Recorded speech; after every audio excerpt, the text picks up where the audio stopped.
l'actualité, c'est d'abord chez nous l'accident du Boeing 747 d'Air France qui hier soir a fini sa course dans le lagon en bout de piste de l'aéroport de Tahiti-Far. On ne déplore heureusement que 3 blessés légers parmi les 270 passagers de ce vol en provenance de Paris et de Los Angeles.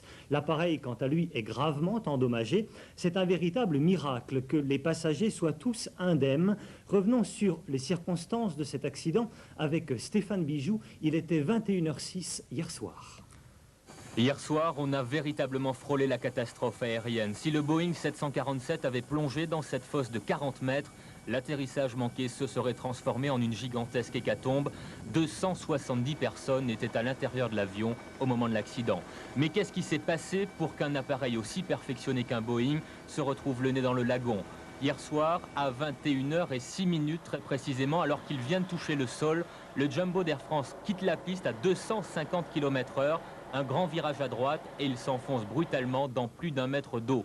L'appareil s'immobilise, les portes s'ouvrent et les toboggans pneumatiques se gonflent. Calmement, les passagers quittent la cabine. Il n'y a aucune victime, seulement 3 blessés légers et tout le monde a conscience que c'est un miracle qui vient de se produire. Pendant ce temps, au sol, les secours s'organisent et les pompiers vont tout mettre en œuvre pour éviter que l'avion n'explose pendant l'évacuation. Pour comprendre l'accident, 2 éléments sont à prendre en compte. Tout d'abord, le toucher des roues. Il semble que l'avion se soit posé très tard sur la piste. La distance de freinage était donc réduite. Ensuite, il y a une défaillance technique. À l'atterrissage, un réacteur gauche n'a pas enclenché l'inversion de la puissance. Au lieu de freiner, il a donc au contraire poussé l'avion vers l'avant. Défaillance confirmée par les passagers.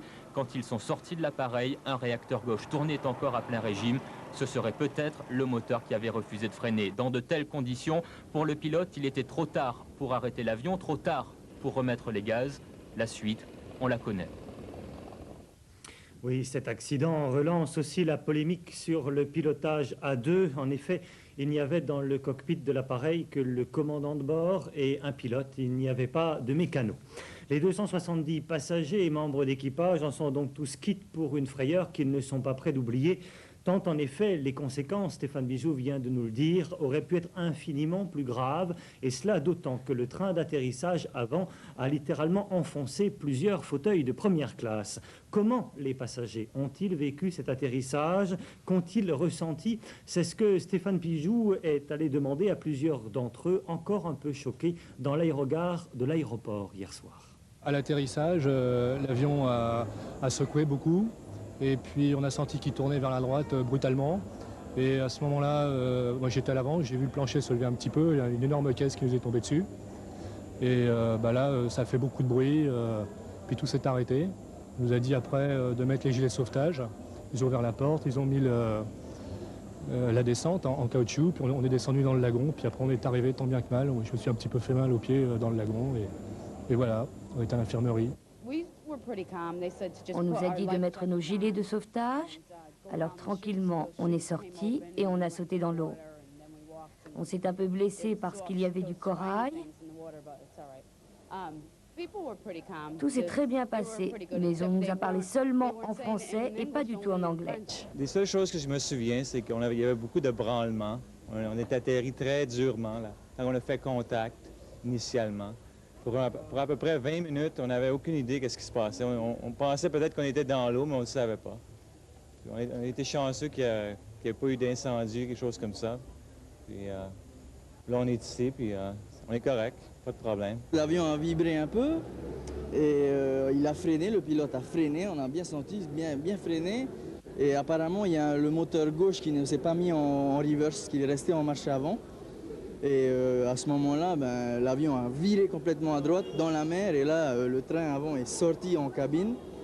Et voilà, il n'y a pas eu de blessés, l'équipage a été très très coopérant, les gens sont restés très calmes, ça s'est bien passé. En tout cas, dès l'annonce de l'accident, les services du Haut-Commissariat ont déclenché un plan d'urgence mobilisant tous les moyens de secours de Papeete. Il faut maintenant dégager au plus vite pour assurer la sécurité des décollages et des atterrissages, la piste de l'aéroport. Le problème, et non des moindres, c'est que la Polynésie ne dispose d'aucun moyen de levage suffisant pour déplacer les 250 tonnes que pèse ce Boeing 747-400. Dès hier soir, le procureur de la République de Papeete a ouvert une enquête qu'il a confiée à la gendarmerie afin de déterminer les causes de l'accident. Parallèlement à cette enquête judiciaire, une enquête technique sera également conduite par des spécialistes qui doivent arriver dans un appareil spécialement affrété par Air France. Comment vont se dérouler maintenant ces investigations sur le terrain? Une réponse avec Paola Ardo. 2 enquêtes ouvertes suite à l'accident du 747 d'Air France. La première, judiciaire, est diligentée par la brigade de gendarmerie des transports aériens de Taitifar. Des gendarmes compétents en matière aéronautique qui ont à nouveau entendu ce matin les pilotes de l'appareil pour tenter de déterminer les circonstances de l'accident. Y a-t-il eu défaillance humaine, défaillance technique? Les gendarmes vont poursuivre leurs auditions et écouter attentivement l'enregistrement des conversations entre pilotes et tours de contrôle. Sur le terrain, une quinzaine de gendarmes inventorient tous les bagages trouvés à l'intérieur de l'appareil pour les restituer aux passagers, tandis que d'autres relèvent les traces de freinage sur la piste. Les conclusions de cette enquête judiciaire pourraient être transmises avant la fin de semaine au procureur de la République. Plus longue sera la deuxième enquête d'ordre technique. Elle sera effectuée par des spécialistes du bureau enquête de l'inspection générale de l'aviation civile, un organisme rattaché au ministère chargé des Transports. 3 membres de ce bureau arriveront demain à Tahiti, accompagnés de 2 enquêteurs de l'administration américaine et de 2 représentants de Boeing et General Electric. Tous ces hommes vont examiner les traces, étudier l'épave sous toutes les coutures, expertiser les dégâts. On ne pourra rien dire tant que les enquêteurs n'auront pas exploité les enregistreurs de vol qui ont été débarqués et confiés à la gendarmerie des transports aériens. Et ça va prendre certainement plusieurs semaines. On a entendu parler, selon des témoignages, de problèmes moteurs. C'est possible, mais on ne pourra pas en dire plus tant qu'on n'aura pas analysé les enregistreurs. Dès demain matin, la compagnie Air France réceptionnera 25 tonnes de matériel et une quarantaine de spécialistes chargés de sortir l'appareil du lagon. L'idée d'installer des ballons sous les ailes pour remonter le nez de l'appareil et le hisser sur un plan incliné serait envisagée. Aussitôt après l'accident, l'aéroport a été fermé au trafic et les avions détournés soit à Hawaï, aux îles Cook ou alors à l'île de Pâques. L'aéroport a été réouvert en fin de matinée pour l'arrivée notamment du vol Corsair. Tous les vols ont été perturbés et les horaires des compagnies internationales sont à présent tous modifiés. Pour sa part, Air France a ouvert une cellule de crise et les passagers retardés ont été répartis dans différents hôtels de Papeete. Des précisions sur ces modifications avec Anne Calfon.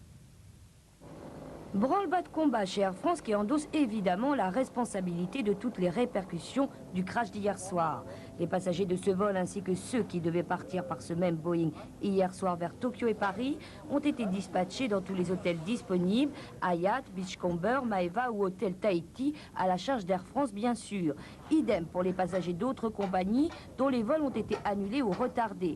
La compagnie a par ailleurs versé dès hier soir 20 000 francs CP à chaque passager du vol 072 comme première indemnisation, chacun s'étant retrouvé sans bagage. Dès ce matin, les services techniques d'Air France, en collaboration avec la gendarmerie, ont récupéré et trié les bagages cabines des passagers. Un numéro a été mis à la disposition de ces derniers par Air France pour tout renseignement. Il s'agit du 42 22 22. Cet après-midi, la tension était retombée. Certains passagers ont pu récupérer leurs bagages à main sans s'énerver, plutôt avec le sourire. On a eu plus peur après, mais maintenant ça va. Dommage qu'on ait perdu une demi-journée. Bon, ça nous a posé quelques embêtements et tout, mais pour l'instant ça joue quoi. Là, tous mes bagages de cabine, je les ai. Il manque rien. Il manque rien. Tout est en parfait état. Reste maintenant à dispatcher tous les passagers en partance, trouver des correspondances et des arrangements avec d'autres compagnies. Une priorité, désengorger le trafic et s'occuper des passagers. Nous avons toute une batterie de procédures. Bien entendu, nous essayons de les informer dans la mesure du possible sur les futurs acheminements. Et nous avons prévu de leur donner une indemnisation pendant les premiers jours jusqu'au moment où nous pourrons leur rendre leur bagage. Pour nous, le souci du passager, bien entendu, vient en premier lieu.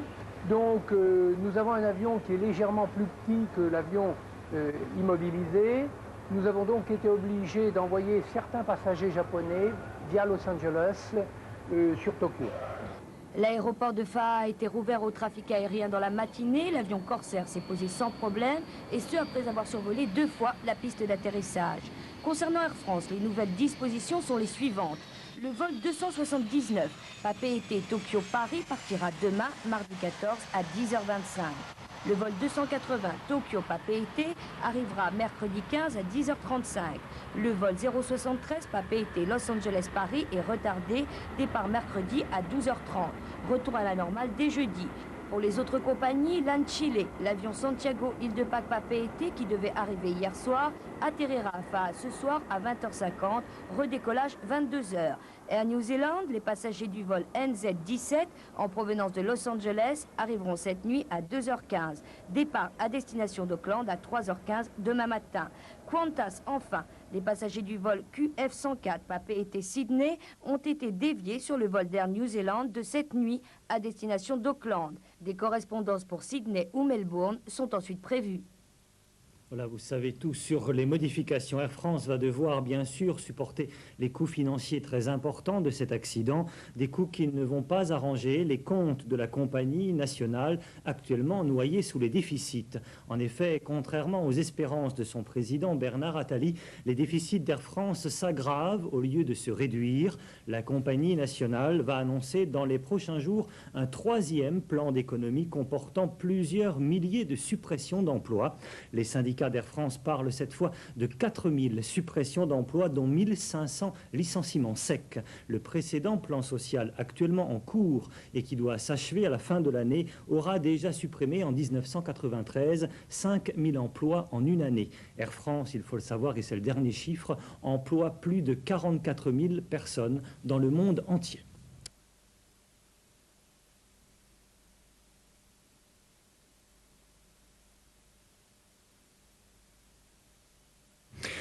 Un Boeing 747 d'Air France est arrivé de Paris ce matin à l'aéroport de Tahiti-Faa. À bord, il y avait une quarantaine de techniciens et de spécialistes d'Air France, mais également de la firme américaine Boeing, ainsi que du matériel de réparation et de levage. Tout ce monde, vous vous en doutez, n'a qu'une mission, trouver la meilleure solution pour extraire maintenant le 747-400 d'Air France, qui a fini dimanche soir sa course dans le lagon en bout de piste de l'aéroport. Toute la journée, les experts ont étudier la position de l'appareil pour définir la meilleure stratégie. On connaîtra en principe la solution retenue à la fin de cette semaine.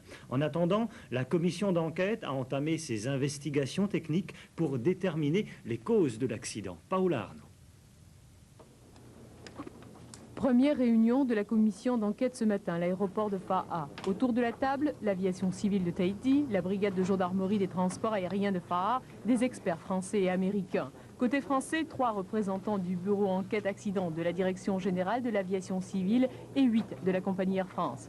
Côté américain, un expert de l'administration de l'aviation civile, un de la commission de sécurité des transports, un délégué du constructeur Boeing et un représentant du fabricant des moteurs General Electric. Après une heure de discussion, la commission se rend sur les lieux de l'accident afin d'effectuer une reconnaissance de l'épave et de l'environnement. Auparavant, un plan de travail a été établi. Un certain nombre de groupes de travail ont été constitués dont les thèmes sont les suivants. Documentation sur les appareils, un groupe de travail sur l'avionique, un groupe de travail sur la propulsion, donc les moteurs, un groupe de travail sur les opérations et enfin un groupe de travail sur les évacuations d'urgence. Parallèlement à cette enquête technique, les gendarmes poursuivent leurs auditions. Les premières conclusions pourraient être transmises avant la fin de semaine au procureur de la République. Mais on ne cesse de le répéter, on attend beaucoup de l'analyse des boîtes noires qui délivreront les paramètres du vol. Les boîtes enregistreuses qui ont été saisies dimanche soir par un officier de police judiciaire de la brigade de gendarmerie des transports aériens vont être transférées en métropole sous le contrôle de cet officier de police judiciaire par un enquêteur de la direction générale de l'aviation civile pour être décrypté et analysé dans un laboratoire.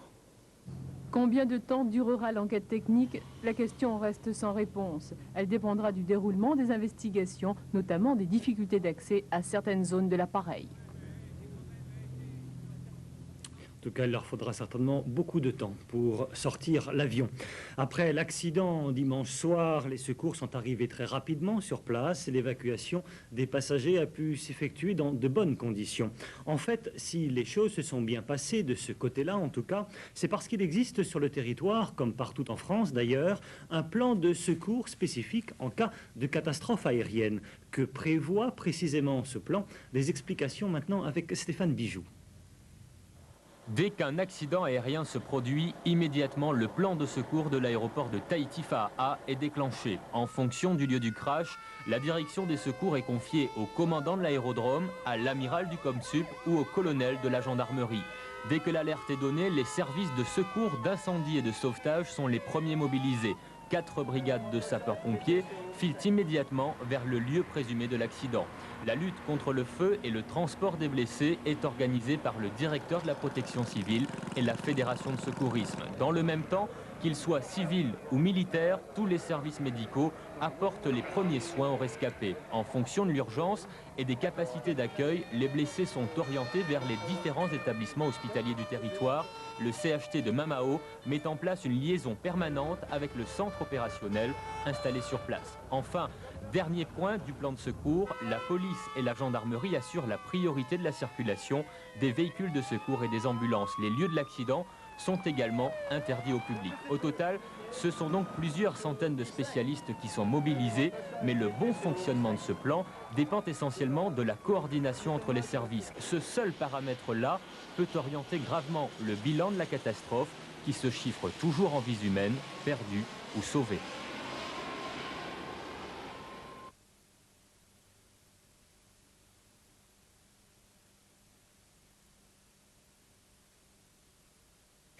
Madame, mademoiselle, monsieur, bonsoir. À mesure que les investigations des enquêteurs progressent autour du Boeing 747 d'Air France accidenté à Faa'a, ce qui n'était qu'une impression devient maintenant une certitude. C'est un vrai miracle que cet accident n'ait fait que 3 blessés légers parmi les 270 personnes que comportait l'appareil.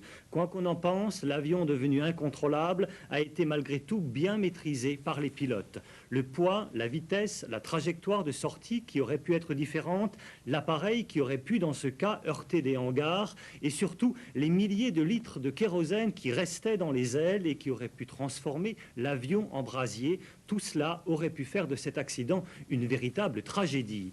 Heureusement, il n'en est rien et la principale question qui se pose maintenant aux experts 3 jours après l'accident est bien de savoir comment dégager l'avion sans aggraver les dommages. Des explications que nous apporte Stéphane Bijoux. Pour dégager le Boeing accidenté, dans leur 747 combi, les 21 techniciens d'Air France ont amené un kit de levage. Dans le monde, il en existe 8. La compagnie nationale en possède un et il va être utilisé à Faa'a. Moins de 24 heures après son arrivée, l'équipe d'intervention rapide a pris ce soir la décision de tirer le Boeing en arrière. Mais pour ramener l'avion sur la piste, il faut d'abord passer par une opération de terrassement. Plus de 200 mètres cubes de béton vont être coulés pour fabriquer un plan incliné. C'est la première fois que les spécialistes travailleront sur un avion coincé dans un lagon. Pour le sortir de là, il est envisagé de tirer l'avion et pour cela, il faut construire un plan incliné de manière à pouvoir le remonter. Le train principal de l'avion se trouve à environ à 1,50 m en dessous du niveau de la piste. Ce plan incliné, je vais le tracer schématiquement en rouge sur le croquis, va partir du bord de piste et va descendre au niveau du train. Il sera constitué par des matériaux pour gagner toutes les épaisseurs ici voulues et ensuite réalisé par un mélange de tout venant et de ciment qui constituera un béton maigre pour faire une couche de roulement qui viendra ici. Et étant donné que l'on veut aller très vite, pour éviter des poinçonnements, quand les roues de l'avion passeront sur ce plan incliné, des tôles d'acier seront mises au fur et à mesure sur le plan incliné. Une fois la rampe construite, des treuils vont ensuite tirer sur les trains d'atterrissage pour faire remonter l'avion sur la piste. Sous le nez de l'appareil, les techniciens comptent faire glisser une remorque multiroue pour remplacer le train qui est remonté dans la cabine. Ensuite, il va falloir tracter le 747 sur une aire de réparation 1200 mètres plus loin. Mais il sera très difficile de guider ce monstre de 210 tonnes qui n'a plus de roulette de nez. Après le contre-coup du choc, les 270 passagers et membres d'équipage qui étaient à bord de l'appareil reviennent à des considérations plus terre-à-terre, si l'on peut dire, concernant notamment leurs bagages qui sont restés dans les soutes. Où, quand et comment les passagers vont-ils pouvoir récupérer leurs valises? Les explications d'Anne Calfon. Nourris, logés, blanchis, indemnisés dans un premier temps, c'est bien beau, mais encore faut-il faire avancer les choses. Dixit les passagers du Boeing, à savoir pouvoir récupérer les bagages de soute et de fait pour les touristes démarrer leur programme pour le moins bouleversé depuis leur arrivée, pour les locaux savoir à quoi s'en tenir. Une partie des bagages a été sortie des soutes aujourd'hui, le travail sur place continue, la surprise c'est pour demain. Nous sommes maintenant en mesure de dire que les équipes techniques sont au travail, en fonction d'éléments d'appréciation qui ont pu être déterminés, et que les bagages devraient pouvoir être remis aux passagers dans la journée de demain. Donc demain, jeudi, nous allons organiser une zone vraisemblablement sous douane, à l'aéroport de Fars, où seront examinés les bagages, car il est bien évident qu'une partie d'entre eux risque d'être détériorée par l'eau. Certains ont séjourné sous l'eau. Donc nous aurons à examiner l'état des bagages, à remettre les bagages à leurs propriétaires et à faire les constats d'usage pour ceux qui sont par trop abîmés. Certains touristes ont préféré poursuivre leur périple dans les îles pour ne pas perdre de temps. Leurs bagages, eux, suivront. Nous avons donc pris des contacts et allons organiser l'acheminement des bagages dans les îles, avec l'accord de la douane, bien entendu. Pour ce qui est des frais encourus, eh bien, une première partie est traitée à Tahiti, donc ce que j'appellerais l'immédiat. Une seconde partie peut faire l'objet de suites contentieuses au retour des passagers à leur lieu de destination. Il n'y avait pas seulement des bagages en soute, mais aussi du fret et du courrier. Des sacs postaux qui ont pu être sortis intacts des soutes. Le courrier sera donc acheminé normalement, avec juste un peu de retard.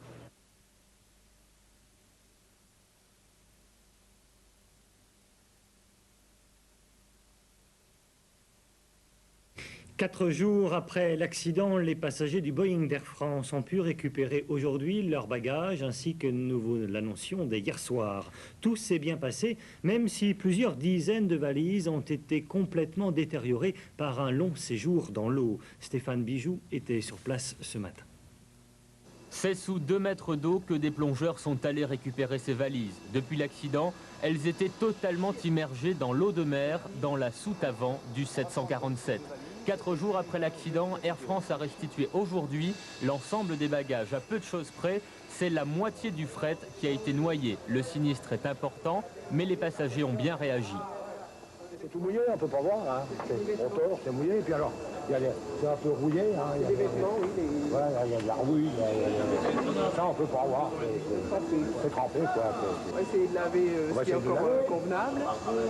Si on peut sauver quelque chose. Vous êtes en colère ? Oui, enfin un peu, pas en colère, mais... Colère, parce que vous voulez être en colère, hein. Pas de chance qu'on soit pas trop... Voilà.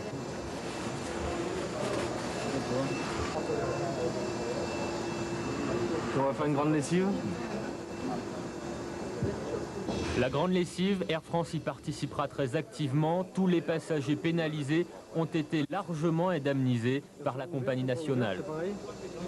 Ces personnes-là vont recevoir une première indemnisation en fonction, disons, de l'état et du poids des bagages. Et ensuite, la compagnie prend leur nom et leur contact. Et ensuite, il y aura, en fonction des problèmes constatés dans les bagages, il y aura ensuite une continuation de l'indemnisation. Depuis l'accident, Air France a déboursé plus de 10 millions de francs pour indemniser ses passagers. Et ce n'est pas fini. Toutes les personnes qui voyageaient en classe économique et dont les bagages ont été mouillés ont reçu un chèque forfaitaire de 120 000 francs. La compagnie a payé sans même exiger un inventaire des bagages endommagés. 4 jours après l'accident, quasiment tous les aspects commerciaux du vol AF72 ont été réglés.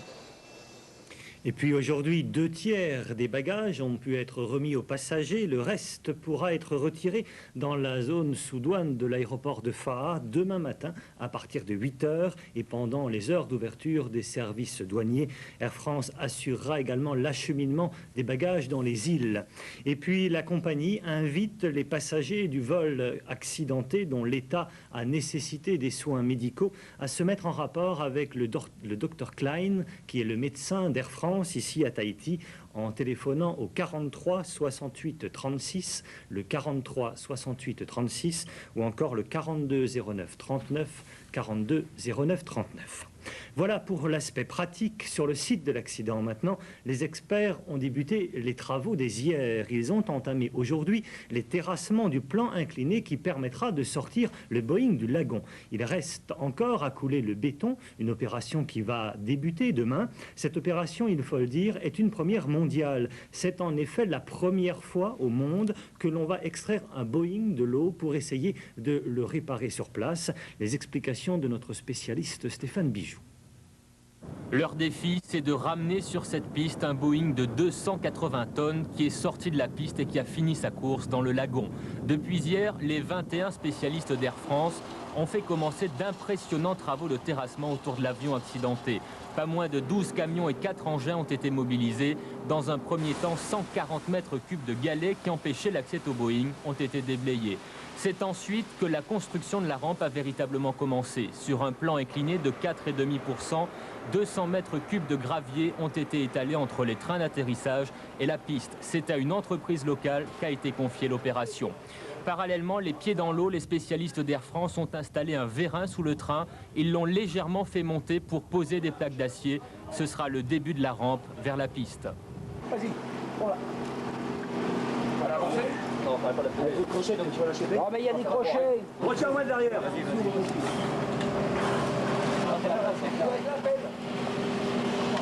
C'est un travail de titan que l'équipe d'intervention rapide d'Air France réalise là pour la première fois. La manœuvre dure plusieurs heures et elle est primordiale car il faut avant tout consolider le sol sous les roues. Demain, sur le plan incliné, on coulera 4 tonnes de béton spécial mer. Il sera consolidé dans un peu plus de 24 heures. L'avion ne pèsera plus que 180 tonnes. Le fret, les plateaux repas, les poubelles et 50 000 litres de kérosène ont été enlevés aujourd'hui. Le tractage aura lieu dimanche ou lundi. Suite bien sûr dans nos prochaines éditions de ce feuilleton qui est prévu pour durer assez longtemps.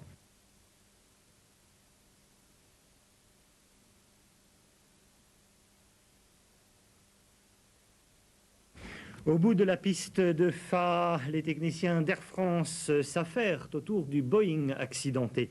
Ils ont procédé aujourd'hui aux derniers travaux de terrassement en coulant un béton spécial pour résister à l'eau de mer sur la rampe qu'ils ont construite hier. Une journée de travail plutôt impressionnante qui devrait permettre de sortir le Boeing de l'eau dès ce week-end. Voyons cela avec Stéphane Bijoux. 4 jours après l'arrivée de l'équipe d'intervention d'Air France, les travaux de terrassement sont totalement terminés. Aujourd'hui, 2 camions toupies ont déversé 4 tonnes de béton spécial mer au pied de l'avion. C'est grosso modo 200 mètres cubes de ciment qui ont été répartis entre les trains d'atterrissage et la piste de Faa. La rampe est donc quasiment achevée, il faut maintenant la laisser se solidifier. De leur côté, les spécialistes d'Air France ont continué aujourd'hui à installer des plaques d'acier sous les roues. Une opération qui se déroule dans des conditions tellement difficiles que toute l'équipe est auscultée tous les soirs par le médecin de la compagnie.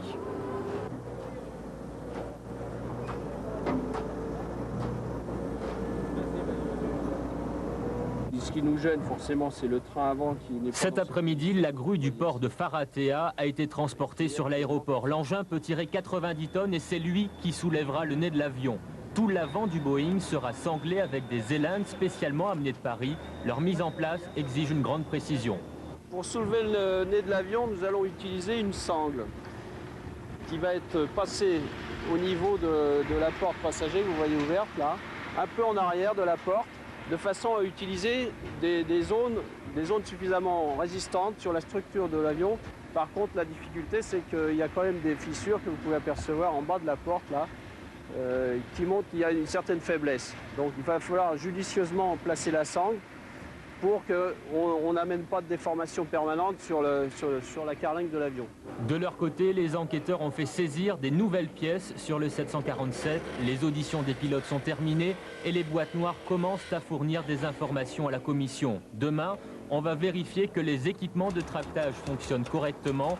L'avion devrait être ramené sur la piste dimanche. Et pour éviter que l'opération soit gênée par des bateaux trop curieux, dès ce soir, il est interdit de s'approcher à moins de 100 mètres de l'appareil.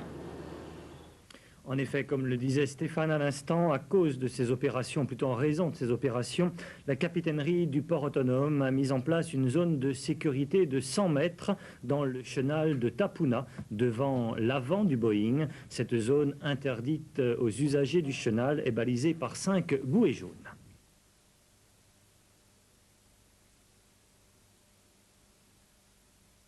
Et c'est toujours l'effervescence en bout de piste de l'aéroport de Fars, où l'équipe de spécialistes a procédé aujourd'hui aux dernières vérifications du matériel de levage et de tractage de l'avion.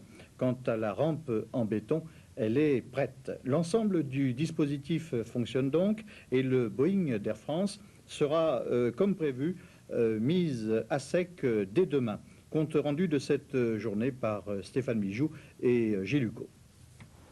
Sur le planning des travaux, ce samedi devait être la journée de la révélation. 5 jours après son arrivée, c'est aujourd'hui que l'équipe d'intervention d'Air France a testé son dispositif pour sortir le Boeing de l'eau. Sur une digue spécialement aménagée, une grue de 70 tonnes s'est approchée à quelques mètres de l'avion. C'était spectaculaire, d'autant plus que les spécialistes avaient sanglé le nez de l'appareil pour essayer de le soulever. Déjà 10 tonnes d'eau de mer se sont engouffrées dans les soutes, mais l'opération s'est bien passée. Nous venons de tester le système d'élévation, c'est-à-dire la grue, équipée avec les 2 élans souples qui sont passés sous l'avion, de façon à s'assurer que tout l'ensemble va tenir et lever la masse de 20 tonnes de cet avion. Donc nous l'avons levé actuellement de 50 cm. Alors ça fonctionne? Ça marche très bien. Dans le même temps, à l'arrière du Boeing accidenté, le dispositif de tractage a été mis en place. C'est lui qui permettra de remonter l'avion sur la rampe qui a été construite hier. En utilisant des câbles spéciaux sélectionnés pour leur grande résistance, les trains d'atterrissage ont été reliés au treuil de 2 grues à chenilles. Un système de poulies a été installé. Il permettra de multiplier la puissance de traction à un tel point que ces 2 machines vont pouvoir à elles seules sortir du lagon cet énorme Boeing. La particularité de la chose, c'est qu'une grue, c'est fait pour lever. On utilise le treuil dans le but de lever. Et aujourd'hui, on va l'utiliser dans le sens horizontal. Une fois mis au sec, le 747 va être remorqué jusqu'ici, dans la zone nord de l'aéroport. Depuis hier, d'importants travaux ont été entrepris pour renforcer le sol du parking qui va recevoir le Boeing. Sur 7000 m², l'épaisseur du sol a été gonflée de 6 cm. Au total, ce ne sont pas moins de 730 tonnes de bitume et de cailloux qui ont dû être déversés. Une journée exceptionnelle. Demain, ce sera une opération exceptionnelle. La sécurité sera assurée autour de l'avion. Les curieux devront rester très éloignés.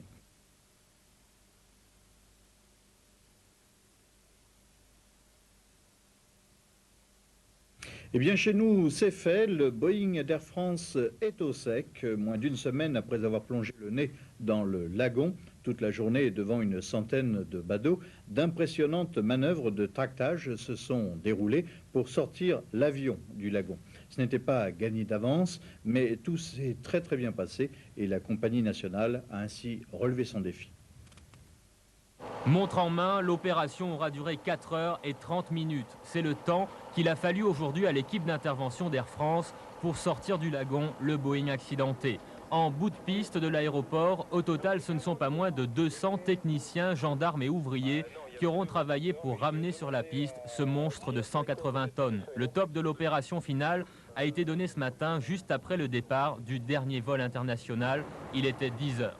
Comme prévu, pour la première phase du relevage, une grue à chenilles a soulevé tout l'avant de l'appareil. Le nez du 747 avait été solidement sanglé et c'est centimètre par centimètre qu'il est sorti de l'eau. Pas véritablement spectaculaire, mais l'opération était pourtant extrêmement délicate. 10 tonnes d'eau de mer, s'était engouffré dans les soutes et la carlingue a été très abîmée lors de l'accident. Nous avons positionné la sangle avant sur le nez, nous avons levé l'avion. La sangle a glissé légèrement dans une structure déformée sous le nez, mais l'avion s'est levé normalement. Nous avons actuellement 22 tonnes sur l'avant. Maintenant, nous allons poursuivre la traction de l'avant vers la raquette pour arriver sur le plan horizontal. Une fois le nez soulevé, à l'arrière du Boeing, les treuils sont actionnés. Lentement, tirés par des câbles en nylon de 15 cm de diamètre, les trains d'atterrissage sont sortis de l'eau. Pendant que l'avion remonte sur la rampe, des bulldozers terminent une digue pour permettre à la grue d'accompagner le nez du Boeing jusque sur la piste.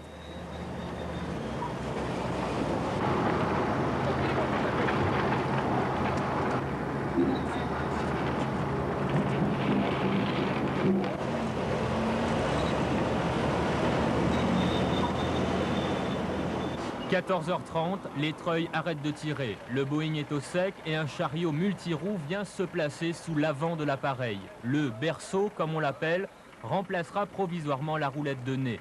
Pour la petite anecdote, c'est du caoutchouc qui sert à fabriquer des savates qui est utilisé pour amortir la pression du fuselage. Moins d'une semaine après l'atterrissage manqué, c'est un véritable défi qui vient d'être relevé par Air France. Deux sentiments, en fait deux mots. Satisfaction de voir encore une bonne manifestation de professionnalisme et de savoir-faire, et bien entendu soulagement. Après, je dirais, une absence de dommages à nos passagers, maintenant notre avion est vers le retour dans une situation normale. Dernière phase de l'opération, les pompiers rincent le 747 à l'eau douce pour stopper la corrosion par le sel. Ce soir, le Boeing passera la nuit en bout de piste. Demain, il sera remorqué vers un parking spécialement aménagé. Les experts d'Air France l'ont déjà inspecté. Les réparations commenceront très rapidement. Dans quelques mois, ce Boeing sera comme neuf.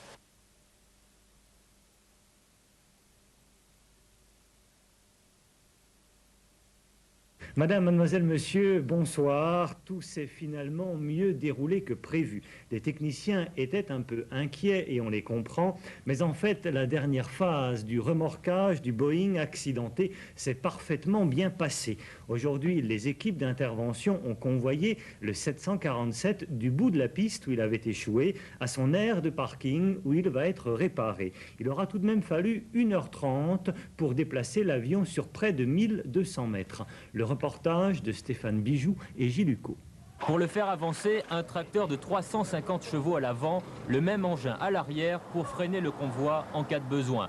Enfin, pour diriger l'ensemble, c'est le chariot multiroue qui sert habituellement au transport des bateaux qui a été utilisé. L'objectif, c'était de ramener le 747 sur son parking de réparation. Maintenant, nous allons commencer le convoyage de l'avion sur la piste. On va négocier le premier virage, après un second virage pour arriver sur la bretelle. Et après, nous allons faire une marche avant et une marche arrière pour se mettre en position de parking définitive. Donc c'est la dernière phase. Ce sera la phase la plus longue parce que l'air, la surface près des pompiers est quand même assez réduite. Ça va se faire à quelle vitesse? Au pas, lentement.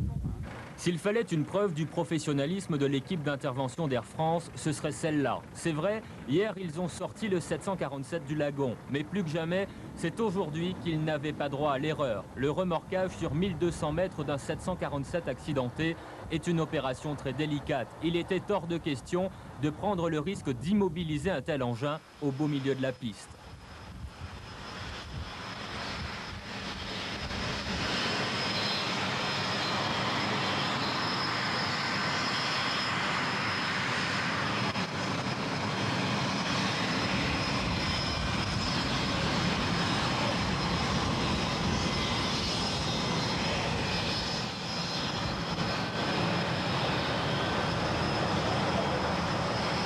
Une heure après le début de la manœuvre, le 747 amorce un virage à gauche de 90 degrés pour rejoindre son parking. La piste est enfin libre et c'est le soulagement pour les responsables de l'aéroport.